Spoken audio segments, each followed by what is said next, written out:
Okay, just as far as the injuries go for this practice, we got a little bit of a couple guys that are sick, so LaShawn McCoy and Matt Moore won't practice today. Chris Jones still recovering from the calf, so he's not going to go today. Everybody else will go and work. Again, we look forward to this challenge of playing the Titans. We know they're a heck of a football team. Mike does a nice job with them, and they're a good front office and so on. So it's a good organization, and our guys will get busy this week on getting ready to play them. That time's yours. We talked a little bit about Chris on Monday. Are you more encouraged that he might be ready for this weekend? He's getting better. We'll just see. We'll see how he does here. Is this a situation where it's just a pain tolerance, or could he actually injure himself more if something bad happens? Right. That's a loaded question because you don't know about if he could injure himself more until he plays. But we're not putting him in that position, and he's a tough kid, so he's not. The pain thing. It's however he can play to the best of his ability. That's what we look at. Andy, how valuable is your experience in these games, and how have you tried to take advantage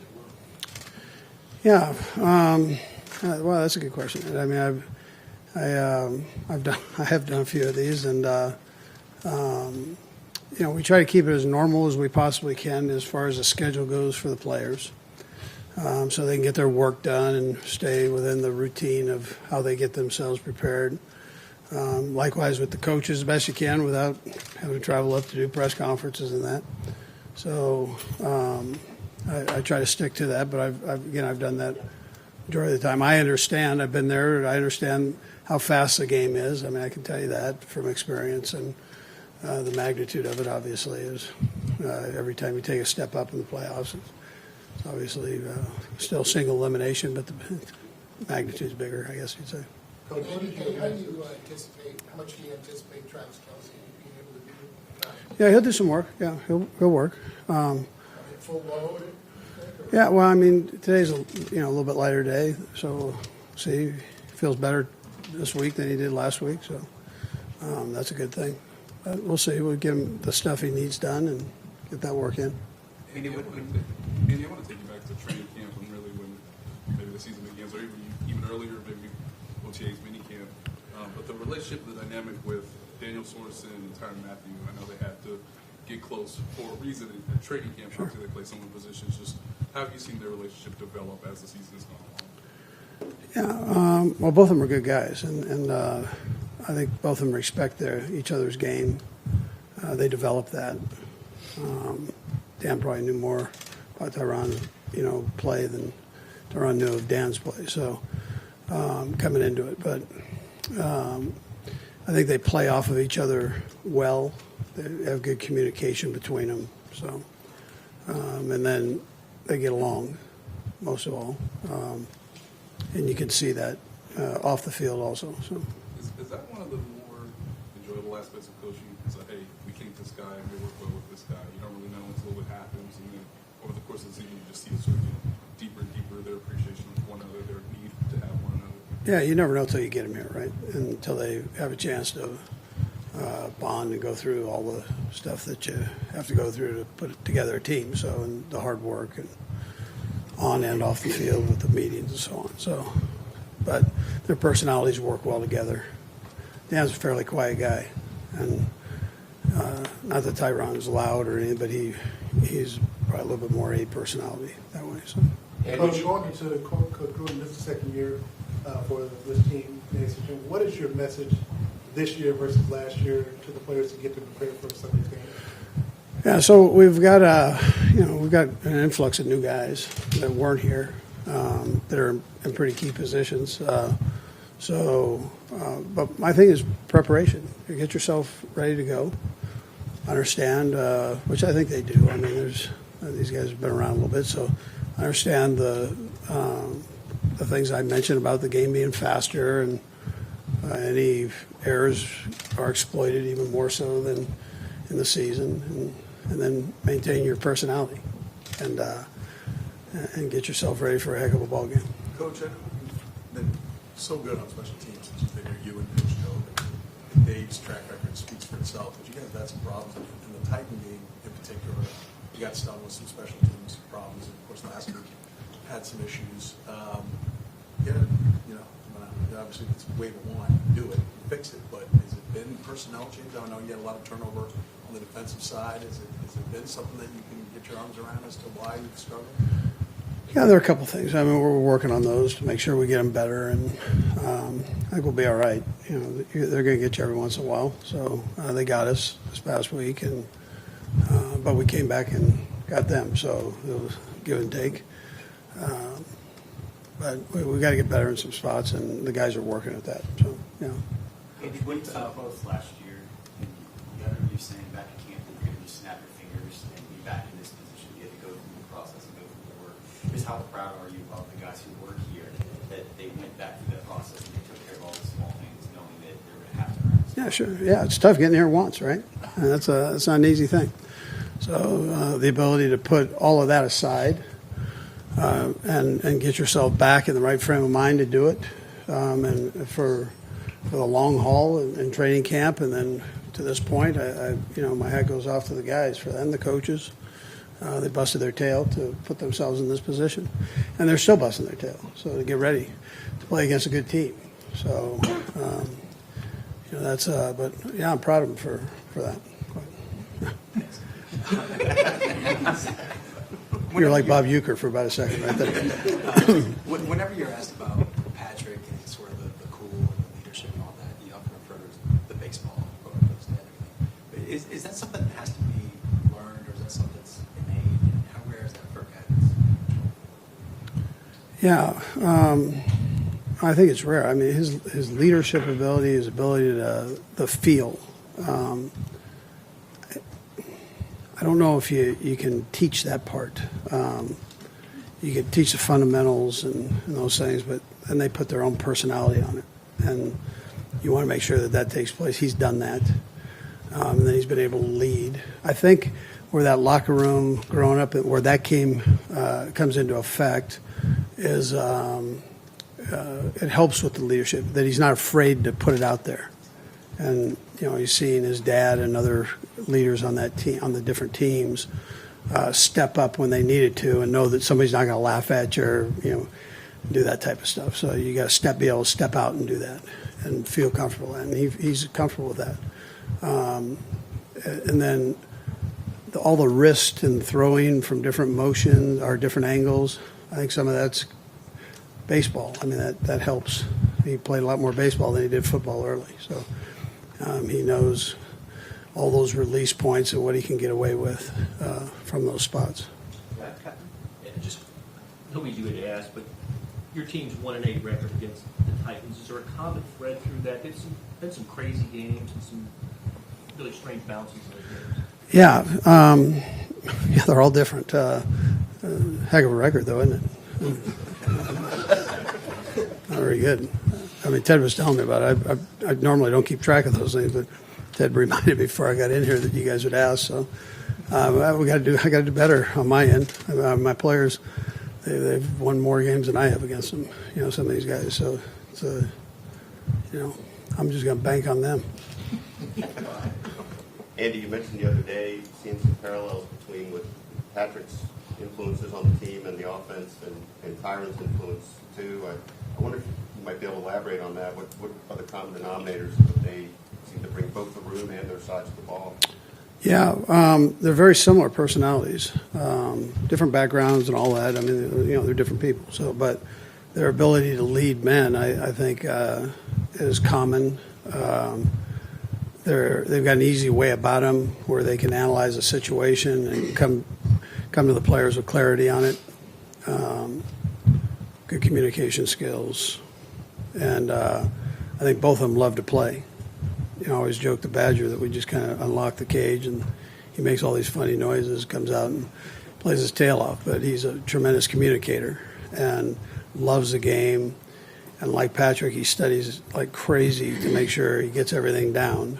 And then he's got those instincts. So they're very similar in those areas. Does it say something about both of them that they, in their first years of really playing, with a team, that they can play such a prominent role in terms of their voices, Right away, they're respected. And Yeah, there are different levels in their career, age by age and years. But I think that common denominator is that leadership and feeling comfortable in their own skin. So they're not afraid to step out. They're not worried about what anybody else thinks or says or does. They know right from wrong, and however they got to that point, they know that, and so they're able to communicate that and make sure that the locker room's right. And we have other guys too that are good leaders too in there, so that's very helpful. All right, we're going to go around the back in the middle down finishing this one. Andy, Travis mentioned kind of in-game to Patrick that he made some moves off script that somehow Pat knew he was going to go there and the ball was at. That's unspoken ability to just know where another guy is going to be between the two of them. Do you see them work on that at times? How does that happen? Can you describe it? Yeah, we watch it every day. I mean, they work on that. There's certain plays we give them some freedom on, and when they're working in space or that. So, and they've developed that. So you give them certain guidelines, and then let them put their own mark on it. So both of them have good feel for each other and how they play. So. With the ankle in the knee early on, Pat, it seemed like he was a little bit slower, a little bit more tentative to go outside the pocket, scramble, and whatnot.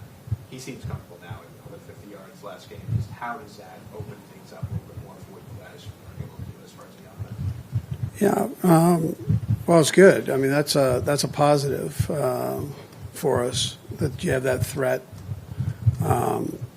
And he's smart with it. He knows when to get down, stay up. He's good with that. I think you're right. I mean, I think he's not more willing, but he feels more comfortable, obviously, because of he had the brace and all those other things going on there. So he, I think he's more comfortable getting out there now. Derrick Henry is an unusual physical specimen. Who was that? I'm sorry. Henry? Yes, very Given much his so. size, Yep. speed combination, who would you liken him to that you faced over the years, and what's the challenge that he brings? Well, the guy played right there, Eddie.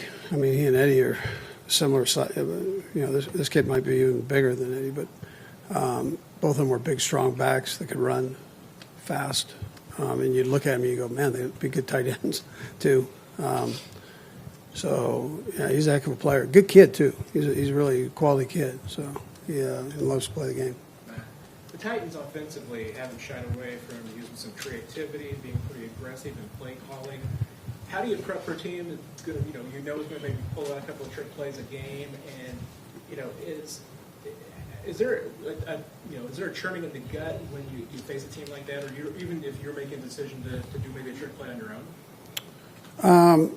Yeah, I mean, they're going to do what they do, and so we understand that. I mean, they've got good players, and they've got good coordinators, and a good scheme, both sides of the ball. So that things are going to come in that you haven't worked on, and then you've got to bank on your fundamentals and techniques and training. So that's what you do, and then you have a short memory, so you get in, learn from it, and then you got to move on to the next play if they get you on one. Again, you're banking that you get them on more than they get you on. So, but no, I don't sit there and that's not. You're too busy making sure that you take care of what we need to do on the offensive side. Make sure that I'm doing my head coaching responsibilities and worry about all of that. Other than the fundamental part, make sure we're sound. That's what you try to do. Coach, after the game on Sunday, Sammy Watkins, in addition to giving credit to Mahomes and Kelce for helping really lead the team and get the mentality right when you guys were trailing, gave a lot of credit to you and the coaching staff as well. You've been in this thing a long time. What specific experiences do you lean on from your time coaching to help, in this critical point in the season, drive your team forward when this team that's a good question. I was lucky enough my senior year in college. We played a game like that against SMU, bowl game, and we were down by a gazillion points, 3 touchdowns, 3 minutes left, and we were able to come back and win the game by 1 point, and that's kind of stuck in there. I mean, I thought that was kind of crazy. This one matched it, won the other day, but same type of situation. So, you have there's that hope. And then I think it's the feel of your team, and kind of you get the feel on the sideline. If you've been down there long enough, you kind of can sense what guys are thinking, where their minds are at. And I mentioned that these guys didn't flinch in that situation. There was a confidence there. Let's get right and get ourselves right.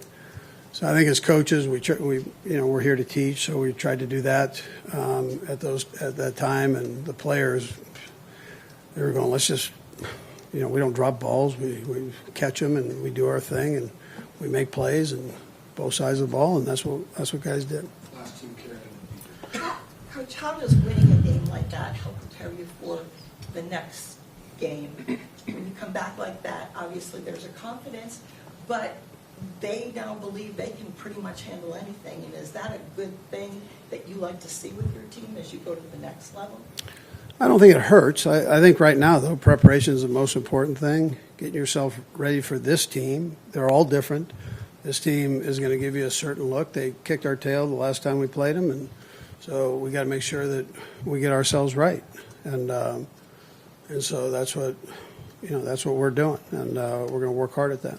Last one would be following up to what Ed had asked about with Derrick Henry. Just because he's such a unique physical specimen as an athlete, just what kind of added benefit, or what can the guys take from the fact that they've already seen him, they've faced him, knowing that there's not a lot of guys that they're going to face like that? Yeah, they're not a lot of guys, but you're facing them this week, and so you get yourself right to play, and that's the process that you go through right now, and the most important thing on both sides of the ball and special teams, get in and exhaust yourself on preparation, so the mental part of it. All right, thank you. Okay, good. Thank you.